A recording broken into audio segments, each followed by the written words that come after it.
your married relationship coaches. I'm Sent. I'm Sil. And tonight we're talking about Married at First Sight, Season 15, Episode 13, Bihn and Morgan. Mm-hmm. Mercifully, this relationship has come to an end. I feel like Dr. Pepper came in and called slaughter rule on this marriage. Yeah. So we see the two of them. They did sit down with Dr. Pepper.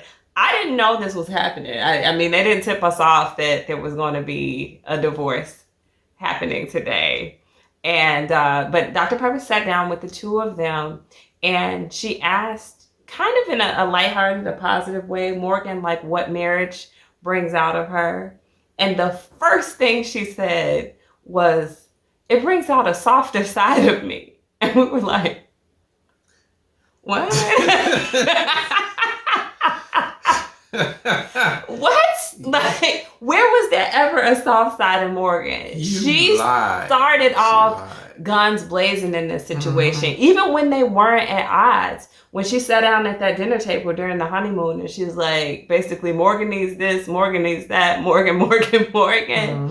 I didn't see soft. I didn't get soft from her. No. I'm not saying that she can't be, but I presume that this is the only marriage she's ever had. So how in the heck would she be able to say marriage brings out a soft side of her with the right person? Yes. Like, have you ever married the right person? Because clearly Bihn is not the right person. So who are we talking about? This theoretical man. Mm-hmm. Where is he?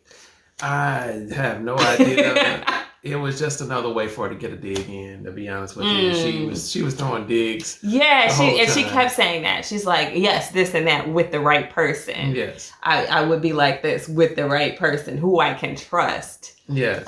So just reiterating her lack of trust for Bihn. It's like, we get it. That horse has been beaten. It's dead. It's very well dead. You can stop beating it now, Morgan. Yes. It's fine. But it didn't stop her from asking for the apology again, the emotional apology, and expressing that. So just another way for her to kind of like hold it over his head and say, hey, you still didn't give me what I asked you for. Yeah. And again, the thing is, it's so easy to like dislike Morgan, right? Because she is the aggressor, seemingly. I'm glad that Dr. Pepper did take a moment to point out that Bihn was not right in this situation. He wasn't. Everybody's problem is not that Bihn is perfect and Morgan is, this demon.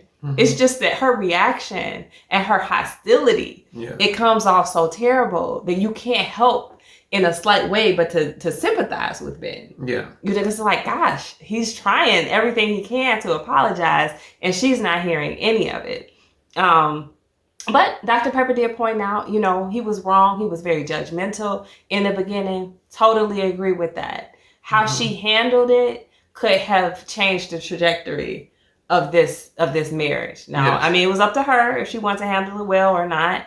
I could see why it would have been personally hurtful for somebody to attack you for having student loans or not have a dad in your life.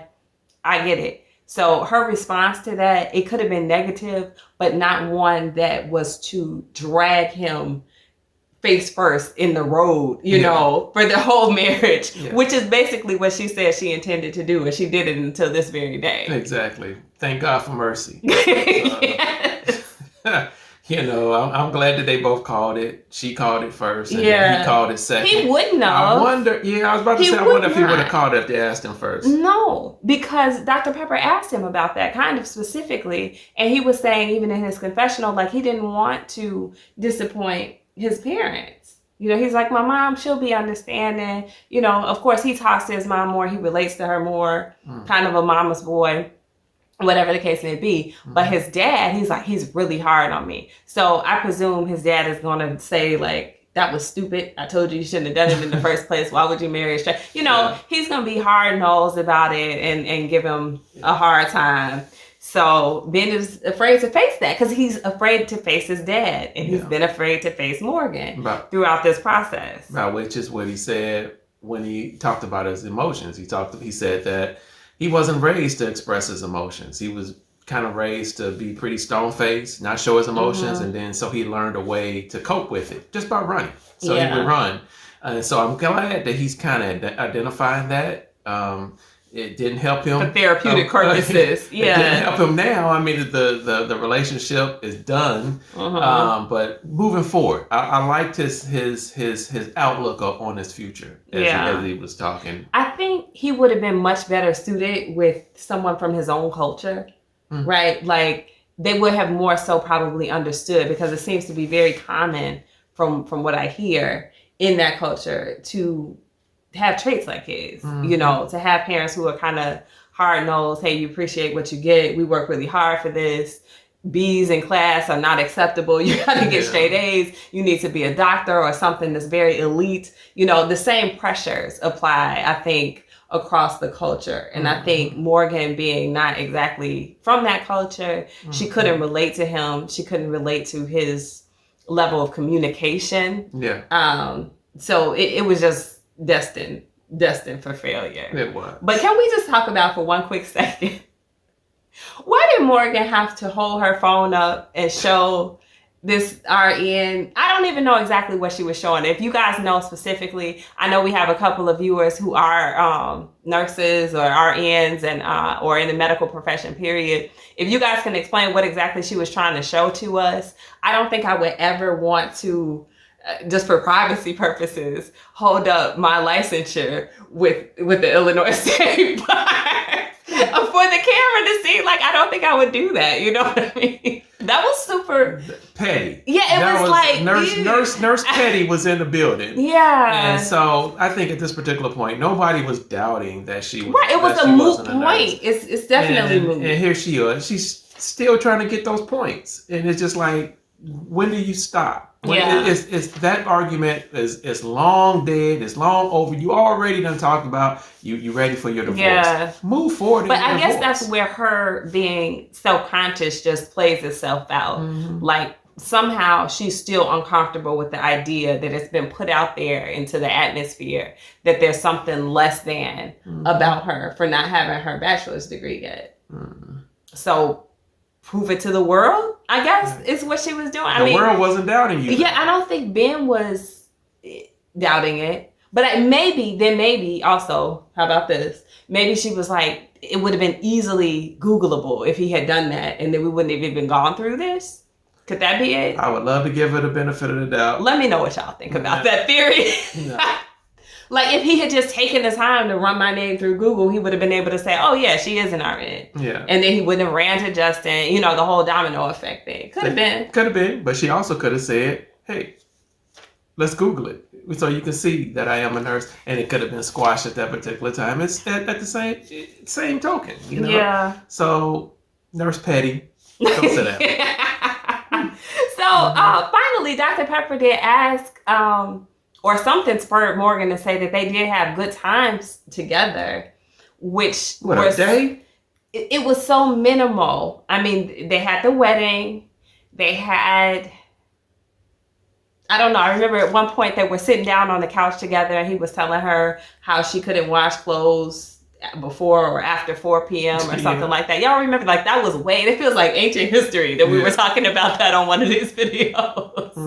Things were so easy back then. But that, and then when he put on the pink mermaid costume, there was that's the only things that I can remember. So maybe those were their good times, or maybe they had some silent moments that it was good. But her even saying that was just like, why even bring that up? Like, you have tried to make this man's life a nightmare. Yes. And in doing so, you made your own life a nightmare, which is why she opened up the whole show talking about, I'm tired of being sad. Yeah, because when you're trying to force someone else to be miserable, you need to be miserable yourself.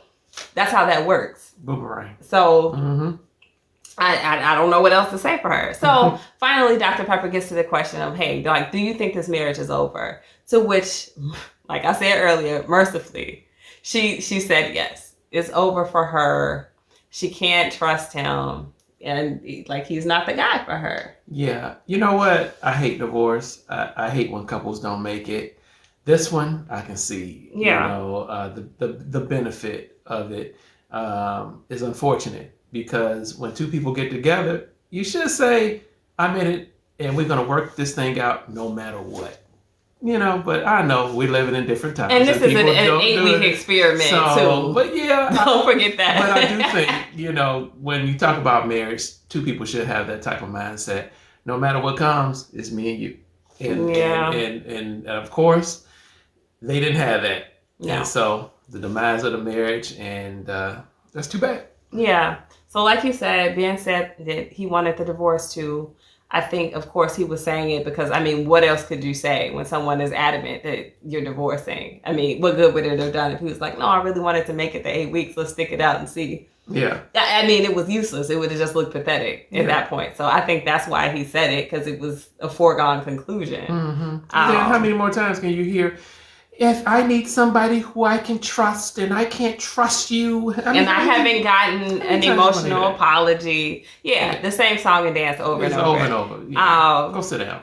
But he did say he could still be friends with her, which she said she could not be friends with him because she needs to be able to trust.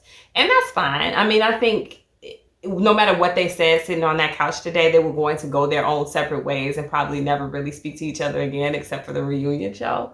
So, I would expect nothing less. Yeah. Ben did get to say at the end that, Morgan needs to forgive him for her own healing's sake, which he's probably right. Yeah. But this goes back to what we talked about a few videos ago with them, which is she needs to deal with her dad. Mm-hmm. She's going to have to forgive her father first, whether or not she gets an apology from him. Yeah. It's just going to have to happen for her own personal healing. Ben is very secondary to this. Very true. Her core issue is dad. He figured that part out. Core issue is dad, or maybe even a past relationship or two. Who knows? But he is quite right. In order for her to move on in a healthy way, she has to learn how to forgive. Yeah, people in general, yes. The forgiveness is not for being at this particular point. The forgiveness is for you, Morgan, so you don't continue to carry this baggage into your next relationship. Where I can't forgive anybody. Once they cross me, it's over. That's never going to work in a marriage, period. No. So absolutely not. Anyway, guys, let us know what you think. We are so happy that this couple can move on with their lives. Watching this train wreck every single week was rough. Yeah. I didn't even want them to cut to their scenes. Yes. So we are done for the night. Please look forward to our other videos. They will be coming tomorrow or Friday morning. Like, share, subscribe, comment below. Let us know what you think about this divorce today. Yeah. Have a good night, guys. We'll talk to you soon. Bye.